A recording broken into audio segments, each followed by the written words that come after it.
morning students, this is Junita Mukherjee once again in SS Public School teaching you the topic modulus, bulk modulus in chapter number mechanical properties of solids, which is chapter 9 in the part 2 book.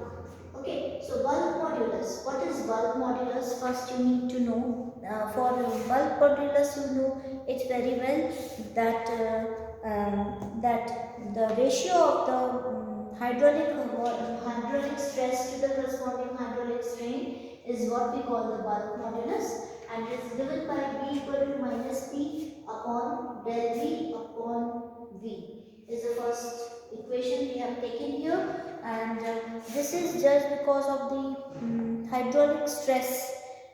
The fluid, when a body is submerged in a fluid, it undergoes a hydraulic stress equal to the magnitude of the hydraulic pressure itself, and thus this has been told about this bulk modulus, and its symbol is defined by B itself.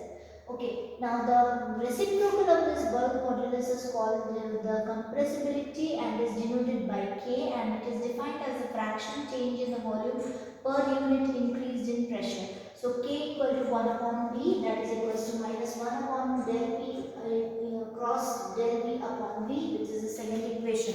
So here we have taken a negative sign which indicates that there is an increase in pressure and decrease in volume occurs. So increase in pressure and decrease in volume, as we know it very well from the increase in pressure itself. This is just because of the increase in pressure, there is a minus sign in this particular bulk modulus, minus P upon del V upon V. So we have studied this bulk modulus right now. And then we have some properties of this of gases, in which we have solids.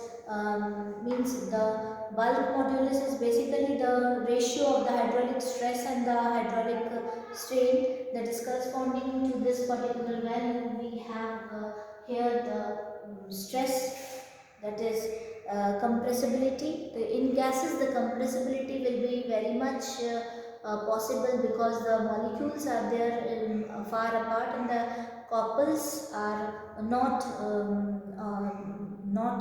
very close to each other. The neighboring couples are not close to each other. But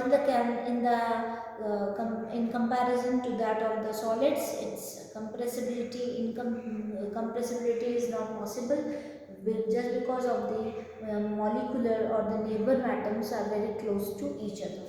So this is incompressibility of the solid is primarily due to the tight couple between the neighboring atoms. The molecules in the liquids are also bound with their neighbor, but not so strong as the solids itself. So solids has the most incompressibility in comparison to that of the gases and liquids. So now next topic is Poisson's ratio. The strain perpendicular to the applied force is what we call the lateral strain itself, and Simon Poisson pointed out this within the elastic limit, and the lateral strain is directly proportional to the longitudinal strain itself. This is what is called the Poisson's ratio, or the ratio of the lateral strain to the longitudinal strain is stretched in a stretched wire is what we call the Poisson's ratio. It is defined by del D upon del L upon L, or del D upon del L cross L upon D. For steel it is 0.28 to 0.30, and for aluminium it is 0.33. So this Poisson's ratios are being given in your book itself. You can go through this particular ratios, and this particular ratio, that is del D upon D, where D is the diameter under stress, del D, and D, small d, is the diameter of the wire itself, and here the L will be the longitudinal length of the original length of the wire, and del L is the elongated under stress, that is del L, elongated under stress, and this is the diameter, and this is the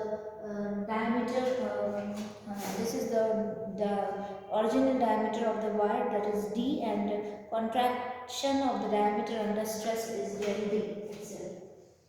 Now, I have explained you all the things related to this bulk modulus and the Poisson's ratio.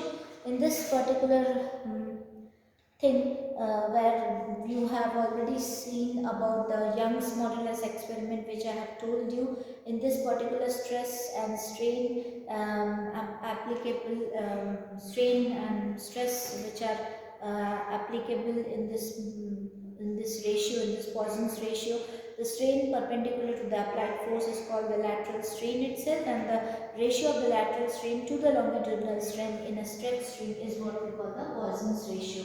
So these are the things which I have told you about the bulk modulus and the Poisson's ratio. Looking forward for yet another topic is in which I will explain you elastic potential energy in a stretched string, and your topic will be over for this particular chapter.